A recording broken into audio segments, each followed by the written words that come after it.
Specially built receivers are automatically activated to warn of the impending hazard.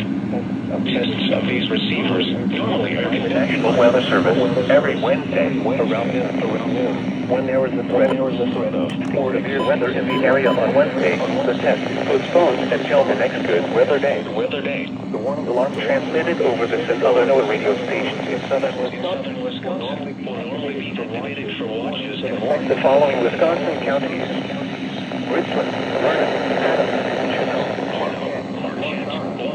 Winnebago, Calumet, Manitowoc, Sauk, Columbia, Green Lake, Fond du Lac, Sheboygan, Washington, Ozaukee, Iowa, Jefferson, Waukesha, Milwaukee, Lafayette, Greene, Walworth, and Kenosha.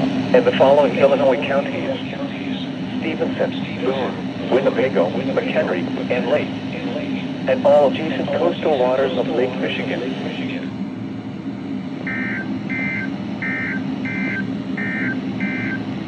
The 11 a.m.